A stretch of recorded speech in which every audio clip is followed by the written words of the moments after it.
जय हिंद। फिर से आप सबका एक नए वीडियो में स्वागत है और हम लोग आज इसमें देखेंगे प्रश्नावली 13.2 का क्वेश्चन नंबर 2 से। इससे पहले हम लोग ने देख लिया है क्वेश्चन नंबर 1 और कुछ इम्पोर्टेंट महत्वपूर्ण सूत्र भी।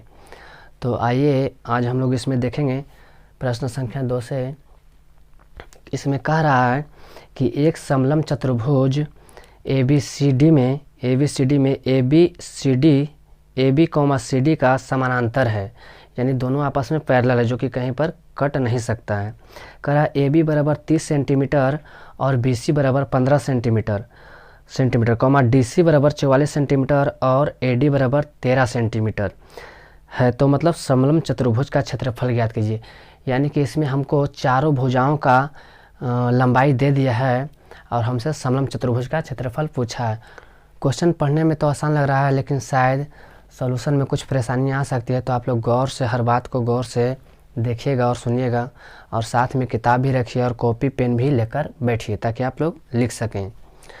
तो आइए सबसे पहले हम लोग यहाँ पर दूसरा का सॉल्यूशन में सबसे पहले तो हमको इसका आकृति पार लेना है समलंब चतुर्भुज का। जबकि समलंब चतुर्भुज का आकृति हम लोग के माइंड में भी बनना चाहिए किस प्रकार का उसका आकृति होता है। तो सबसे पहले हम लोग पाएंगे उस समलंब चतुर्भुज जो कुछ इस प्रकार के होता है।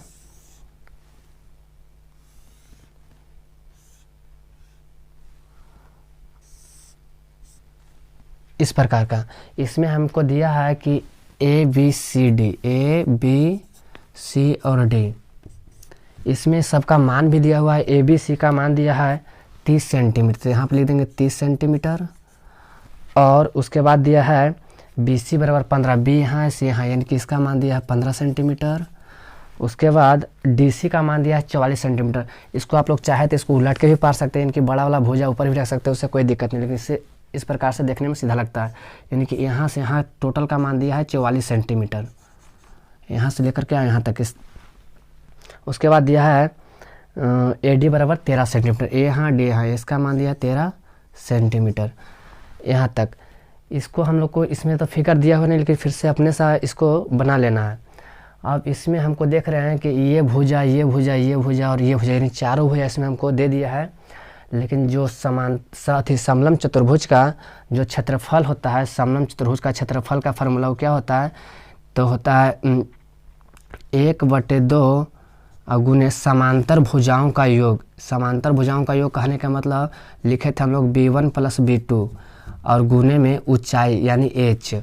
तो हम लोग देख रहे हैं कि इसमें B1 और B2 का मान 44 है, यानी कि B1 का मान 30 है, इसका 44 है, वो तो हो गया। लेकिन h का मान हम लोग को कहीं दिख नहीं रहा है।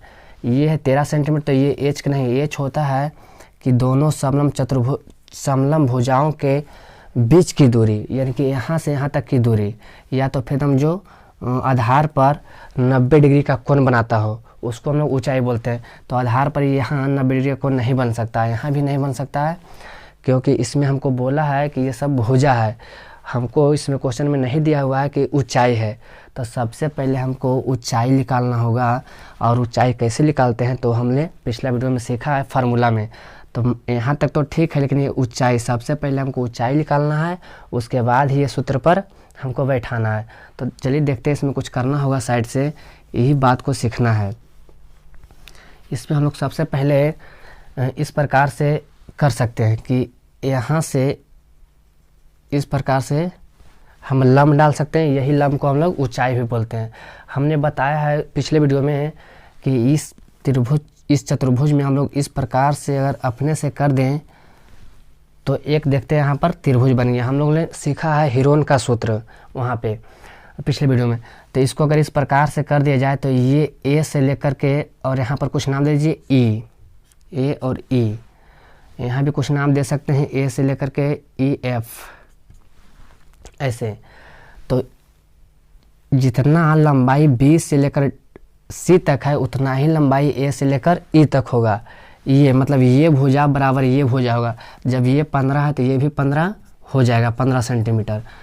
और एक बात और है कि ये यहाँ से यहाँ तक कुल लंबाई 44 सेंटीमीटर है। तो कोई यहाँ से यहाँ तक की लंबाई बता सकता है? तो हाँ, बता सकते हैं। किस प्रकार से? तो हमें पता है कि ये भुजा के बराबर होता है, तो ये भुजा के बराबर होगा। क्यों? कि यहाँ से ये भी तिरछा है और यहाँ से ये भी तिरछा है।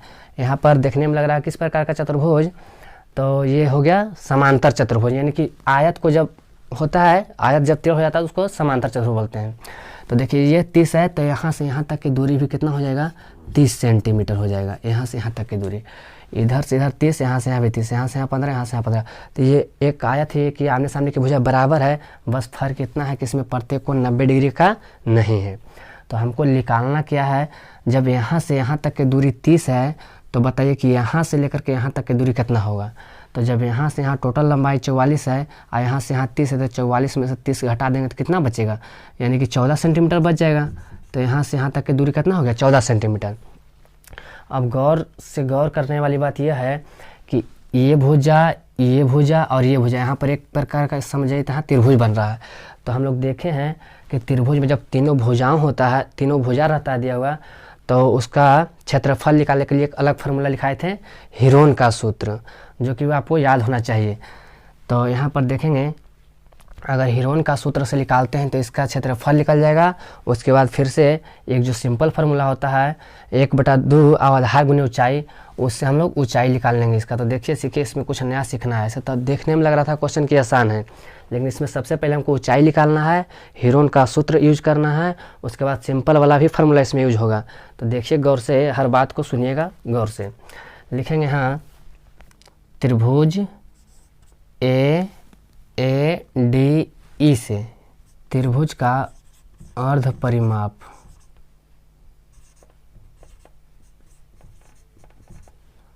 इसको शॉर्ट में S, यानी S बराबर क्या लिखाए थे, तो A + B + C बट्टा में 2, यानी कि त्रिभुज के जो तीनों भुजाओं का योग है उसका आधा करेंगे।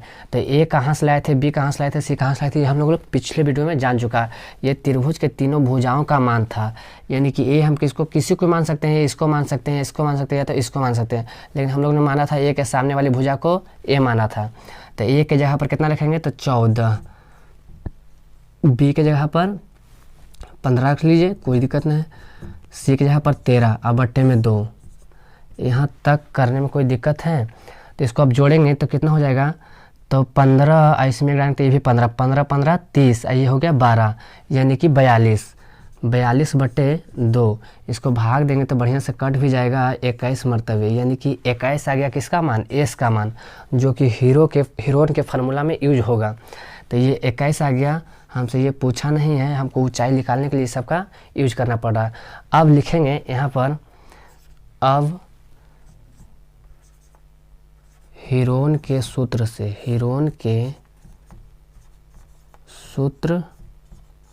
से त्रिभुज का क्षेत्रफल। हर बात को गौर से सुनिएगा और कॉपी पर लिखिएगा भी। क्या लिखाए थे सूत्र, तो ये आपको याद होना चाहिए। लिखाए थे S × S - A × S - B × S - C। हो गया यहाँ तक। तो अब S का मान क्या होता है, तो S का मान हम लोग ने अभी निकाला है 21, अंडर के अंडर रूट यहाँ पर रखेंगे 21 × यहाँ पर 21 - A, यानी कि 21 - A के स्थान पर कितना, तो ये माने हैं कि इसको 14, यानी कि इस भुजा को, तो यहाँ लिखेंगे 14। आप लोग चाहें तो यहाँ डायरेक्ट घटा करके यहाँ पर गुना में कर सकते हैं। यहाँ पर फिर 21 - B का मान कितना है, तो देखिए B के सामने 15 रखें तो यहाँ पर 15, और C का मान कितना है, तो 21 माइनस और C का मान 13 है। यहाँ तक में कोई दिक्कत? अब चलेंगे, इसको यहाँ लिखते हैं। अब यहाँ के बाद √21, ये ब्रैकेट हटेगा तो कुछ नहीं, तो यहाँ पर गुना छुपा हुआ होता है। जब ये ब्रैकेट हटता है तो यहाँ पर गुना छुपा रहता है। 21 में से 14 जाएगा तो यानी कितना बच जाएगा, 7। यहाँ पर 7 हो गया गुने में, ये भी ब्रैकेट हटेगा तो यहाँ पर गुना छुपा रहता है। 21 में से 15 जाएगा तो 6, और गुने में 21 में से 13 जाएगा तो 8। यहाँ तक। उसके बाद देखिए हम लोग यहाँ पर कोची करना है, तो यहाँ पर हम लोग को अंडर रूट है यानी कि वर्गमूल निकालना है। अब वर्गमूल निकलता है यानी कि जोड़े जोड़े अंक को हम लोग बाहर निकालते हैं। तो इसको हम लोग गुणनखंड तोड़ देंगे तो 21 को कैसे लिख सकते हैं, 3 गुने 7 लिख सकते हैं, 7 या 21 यही बात हो गया। फिर यहाँ पर गुने 7 को 7 लिख सकते हैं, केवल इसका गुणनखंड होता है। उसके बाद गुने में 6 को लिख सकते हैं 3 गुने 2। उसके बाद 8 को क्या लिख सकते हैं, तो 8 को लिख सकते हैं 2 गुने 2 गुने 2। इतना इस बात में दिक्कत है तो बोलिए। अब यहाँ पर जो जोड़ा अंक है उसको निकालते हैं। 3 एक यहाँ है तो एक यहाँ भी है, यानी कि 2 3 के बदले 1 3 निकलेगा, गुना के गुना। 7 7 2 गो है तो 1 गो 7 निकलेगा, फिर गुना। उसके बाद 1 2 3 4 है यानी कि 2 को 2 बाहर निकलेगा यहाँ तक। अब ये अंडर रूट हट गया, क्यों, क्योंकि जोड़ा में से हम लोग 1 निकाल लिया। अब इसको बराबर में लिखेंगे 7 या 21, 21 दुना के 42। अब 42 दुना 42 गुने 2 यानी कि 4 यानी 84। आइए सब हम निकाल क्या रहे हैं, तो क्षेत्रफल। तो क्षेत्रफल जब भी निकलता है तो क्या होता है, सब है सेंटीमीटर में, तो ये हो जाएगा सेंटीमीटर स्क्वायर में। लेकिन हमारा अभी भी ये आंसर नहीं है। हम लोग इसके मदद से हमको निकालना है ऊंचाई। ऊंचाई मतलब यहाँ से यहाँ तक के जो मान है उसको। तो यहाँ तक आप लिखिए। इसके बाद हम लोग लिखेंगे इसका सिंपल वाला जो फार्मूला होता है उसका भी यूज करेंगे। यहाँ तक आप लोग लिखिए, इधर मिटाते हैं। उतना करने के बाद अब हम लोग लिखेंगे कि अब डी और ई यानी कि डी और ई पर लंब है। ऐसे का मतलब होता है लंब। या तो हम लोग लिख सकते हैं कि डी ई पर लंब है क्या, तो डी ई पर लंब क्या है, ए और एफ, ए और एफ। इसलिए यहाँ पे लिख सकते हैं अब डी ई लंब, इसको लंब पढ़ते हैं, या तो लिख सकते हैं डी ई पर लंब है ए और एफ, ए और एफ लंब। देखिए डी और यहाँ इस पर लंब है यानी कि वहाँ पर 90 डिग्री का कोण बना रहा है, इसको हम ऊंचाई बोल सकते हैं लंब। इसलिए त्रिभुज का क्षेत्रफल बराबर फार्मूला लिखेंगे सिंपल वाला 1/2 गुने आधार गुने ऊंचाई, आधार गुने ऊंचाई। अब बताइए त्रिभुज का क्षेत्रफल हम लोग ने अभी निकाला है हीरोन के सूत्र से जो यूज करके निकाले थे, कितना आया था 84। तो इसको हम लोग लिख सकते हैं या 84 बराबर 1/2 गुने आधार का मान कितना है, तो यहाँ से यहाँ तक के त्रिभुज में आधार है, इधर का मान हम लोग अभी नहीं लेंगे। यहाँ पर कितना है तो 14 गुने में ऊंचाई। ऊंचाई हम लोग को तो निकालना ही है। देखिए यहाँ पर ऊंचाई एगो बचा है, बाकी सब कांस्टेंट है तो ऊंचाई निकल जाएगा।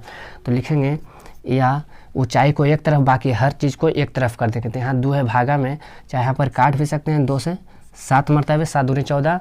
अब देखिए यहाँ पर 7 गुने एच बचा है, यानी कि 7 ऊपटी गुना में एच के, तो ये पट्टी कोची में जाएगा भागा में, यानी 84/7 बराबर में एच। 7 से कट जाएगा बरसते 84, इसलिए एच का मान कितना आ गया, यानी कि 12 सेंटीमीटर आ गया एच का मान।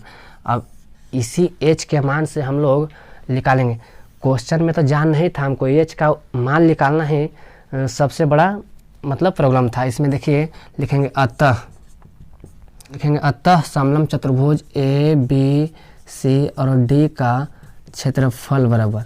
इसका फार्मूला आसान है, लिखेंगे क्या होता है क्षेत्रफल बराबर, तो 1/2 गुने समांतर भुजाओं का योग। समांतर मतलब ये भुजा और यहाँ से यहाँ तक ये भुजा, दोनों आपस में समांतर है क्योंकि ये कभी कटेगा नहीं एक बिंदु पर। समांतर को हम लोग लिखे थे फार्मूला में b1 + b2 गुने में h यानी ऊंचाई। अब देखिए हमारे पास ऊंचाई भी मौजूद है, तो हमको ये निकालना आसान था, लेकिन ऊंचाई निकालना ही थोड़ा कठिन था। तो यहाँ पर 1/2 गुने में b1 का मान कितना है, तो 30 और प्लस में b2 का मान कितना है, तो यहाँ पर यहाँ से यहाँ b2 का मान है, यहाँ से यहाँ समलंब चतुर्भुज का आधार है, तो कितना था यहाँ पर 44 और गुने में h का मान हम लोग के पास आ गया है 12। अब देखिए हम लोग यहाँ से काट सकते हैं, तो फिर एक बार और चलिए 1/2 गुने 30 और यहाँ कितना हो गया 74 गुने 12, इसको काटेंगे 2 से तो 6 मरतबे और 6 से गुना करेंगे 74 में, यानी कितना आ जाएगा, तो 6 चौके 24 के 4 बाकी 8 में 2 और 6 सत्ते 42 और 2 44, यानी कि 444। ये निकल रहा है क्या क्षेत्रफल, तो अंतिम में सेंटीमीटर में सब है तो सेंटीमीटर स्क्वायर में, ये हुआ हमारा आंसर। और इस प्रकार के अगला मैथ अगर आपसे बन जाता है तो समझिए मेरा समझाना और आपका समझना सफल हुआ। तो इस प्रकार के मैथ आप बनाकर देखिए, बनता है। क्वेश्चन नंबर 3 को देखते हैं और एकदम हो बहु क्वेश्चन नंबर 2 के जैसा ही है, तो इसलिए आप लोग हमको बनाने से पहले आप लोग खुद से बना लीजिए, क्योंकि हर स्टेप वही लगेगा, सिर्फ अंक अलग है। तो हम लोग पढ़ते हैं, कह रहा है कि किसी समलम चतुर्भुज की समांतर भुजाएं 52 सेंटीमीटर और 27 सेंटीमीटर, यानी कि समलम मतलब जो आमने सामने की भुजा है और जो कभी कटेगा नहीं। उसके बाद कह रहा तथा अन्य दो भुजा, अन्य दो भुजा मतलब फिर से इसमें दे रहा है कि दो भुजा, ये भी दो भुजा है और अन्य दो भुजा, यानी इसमें भी ऊंचाई नहीं दिया हुआ है। कह रहा अन्य दो भुजाएं 25 सेंटीमीटर और 30 सेंटीमीटर की है, समलम चतुर्भुज का क्षेत्रफल ज्ञात कीजिए। फिर से समलम चतुर्भुज का क्षेत्रफल निकालना है। प्रश्न तो देखने में आसान लग रहा है, लेकिन इसमें ऊंचाई नहीं रहने की वजह से हम लोग को पहले ऊंचाई निकालना पड़ता है हीरोन के सूत्र से। तो आइए हम लोग करते हैं, फिर से इसमें लिखते हैं, कुछ इसमें काम करेंगे पहले कि हमको ऊंचाई निकालने के लिए करना क्या पड़ेगा। तो हमको सबसे पहले तो यहाँ से यहाँ इसको खींच देना है। यहाँ पर नाम आप कुछ भी दे सकते हैं, ABCD कुछ भी दीजिए, यहाँ पर नाम नहीं दिया हुआ किताब में, ABC और D।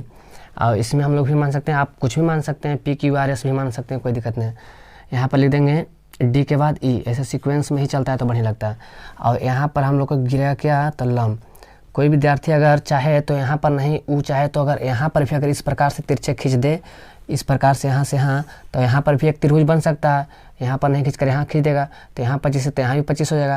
लेकिन हम लोग यहाँ खींचे हैं तो हम लोग यहाँ भी मानेंगे, तो यहाँ हो जाएगा कितना, जितना यहाँ के यहाँ भुजा है उतना ही यहाँ पर भुजा हो जाएगा। और इस भुजा यानी कि यहाँ से यहाँ तक के भुजा का मान है 52 सेंटीमीटर, तो यहाँ से यहाँ तक की भुजा कितना हो जाएगा। तो पिछले वीडियो हम लोग सीख लिया है कि ये भुजा आपस में बराबर होता है और ये भुजा आपस में बराबर होता है। जब यहाँ से यहाँ 30 हो गया तो यहाँ से यहाँ 27, यानी कि यहाँ से यहाँ के मान 27, तो 52 में से 27 जाएगा तो कितना बचेगा, यानी 12 में से 7 गया तो 5 और 4 में से 2 गया तो 25, यानी 25 सेंटीमीटर हो गया यहाँ E से लेकर के और D तक की दूरी। तो इसलिए हम लोग लिखेंगे सबसे पहले कि त्रिभुज AE और D में, AE और AED में, चाहे D से, यहाँ पर लिखेंगे कि त्रिभुज का अर्ध परिमाप बराबर, यानी शॉर्ट में लिख सकते हैं S बराबर A plus B plus C और बटे में 2। ये यूज होता है S का मान किस में, तो हीरोन का सूत्र में। A का मान कहाँ से आता है, तो आप लोग जानते हैं कि A का मान कितना आ गया, तो 25 प्लस में B का मान कितना, तो 30 रख सकते हैं या तो 25 भी रख सकते हैं, प्लस में C का मान कितना, तो 25 अब बट्टे में 2। इसको जोड़ेंगे तो 25 25 50 और 30 कितना हो गया, 80 80 बटे में 2। इसको काटेंगे तो कितना आ जाएगा, 40 सेंटीमीटर S का मान आ गया, 40 सेंटीमीटर, जबकि इसका यूज हम लोग को हीरोन के सूत्र में होगा। तो अब लिखेंगे, इसमें लिखेंगे अब हीरोन के सूत्र से, हीरोन के सूत्र से, या तो आप लोग डायरेक्ट भी लगा सकते हैं, हीरोन का सूत्र से त्रिभुज का क्षेत्रफल।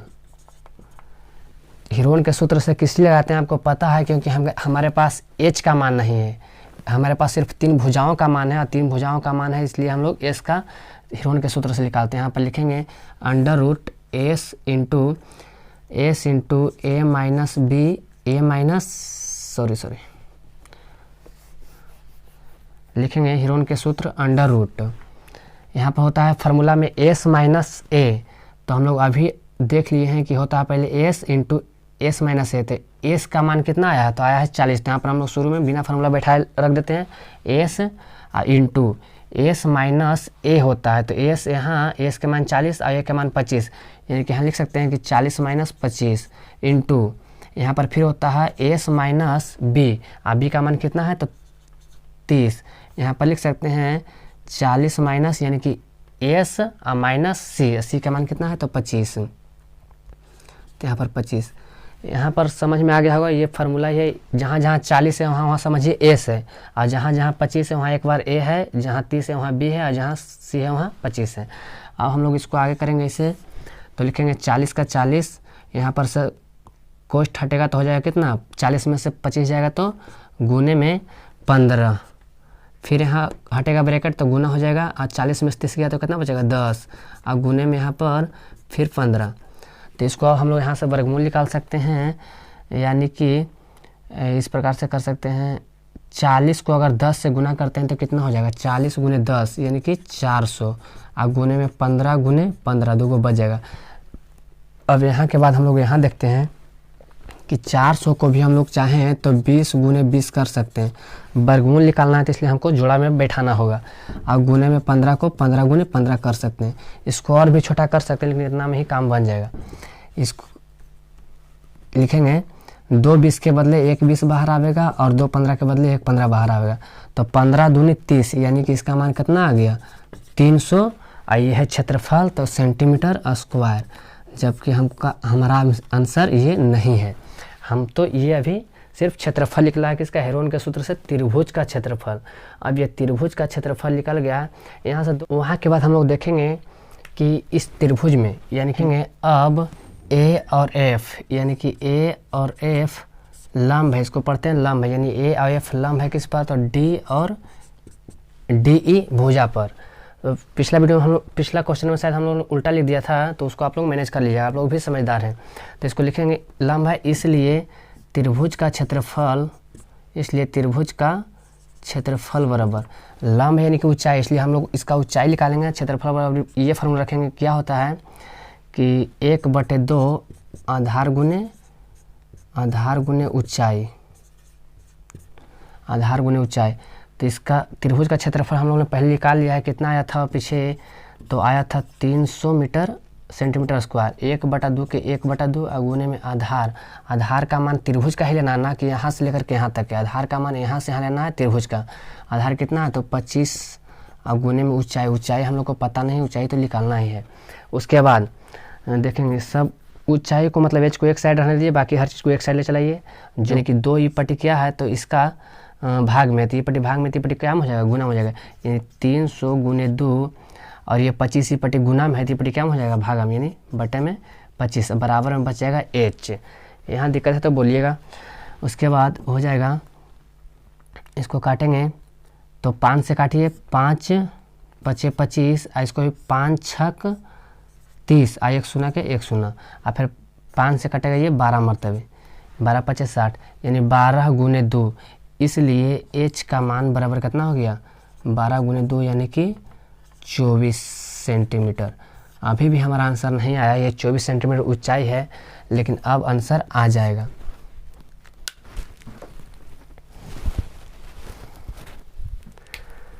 लिखेंगे अतः, हमसे क्वेश्चन में पूछा था समलंब चतुर्भुज का क्षेत्रफल, यानी कि यहाँ और यहाँ और यहाँ का टोटल का क्षेत्रफल। अतः समलंब चतुर्भुज का क्षेत्रफल फार्मूला होता है 1/2 और समांतर भुजाओं का योग, यानी कि हम लोग लिखे थे b1 + b2 और गुने में ऊंचाई यानी h। तो 1/2 का 1/2 और b1 और b2, b1 का मान 27 है और b2 का मान कितना है, यहाँ से लेकर यहाँ तक 52 है। तो इसको लिख सकते हैं 27 प्लस में 52, यहाँ पर गुना है, इंटू h का मान कितना निकल के आया है, तो 24, यहाँ पर रखेंगे 24। उसके बाद इसको पहले कोष्ठ के भीतर ला काम कर लेंगे, 1/2 के 1/2 जोड़ेंगे तो कितना हो जाएगा, 7 और 2 9, 5 और 2 7 और गुने में 24।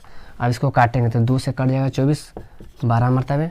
अब 12 से गुना करना है आपको, 79 गुने 12, 12 78 से, यानी कि 108। 108 को लिख सकते हैं 8, बाकी 8 में 10, तो 12 × 7 = 84, 84 और 10 कितना हो जाएगा, 94। यानी कि इतना निकाल के आ रहे हैं तो क्षेत्रफल, इसलिए हो जाएगा कितना, सेंटीमीटर स्क्वायर में। ये इसका आंसर हो गया। तो हम लोग को निकालना तो सिर्फ ये था, लेकिन एच नहीं रहने के वजह से हम लोग को कितना इतना करना पड़ा। पहले हेरोन का सूत्र, फिर मतलब हेरोन के सूत्र से फिर नॉर्मल सूत्र पर बैठाना पड़ा ताकि हमको एच का मान निकल आए। तो इस प्रकार के अगर क्वेश्चन आप समझ गए तो आप क्वेश्चन को बना कर देखिए, जो हम SW में देते हैं। अगर बन गया तो आप सीख गए और हमने आपको सिखा भी दिया। तो ठीक है, इतना है इस वीडियो में, बाकी आप देखेंगे नेक्स्ट वीडियो में। तो समझ में आया होगा तो क्वेश्चन वीडियो को आगे शेयर कीजिए और सभी दोस्तों तक पहुंचाइए। बस इतना ही कहना चाहूँगा, बाकी नेक्स्ट वीडियो में।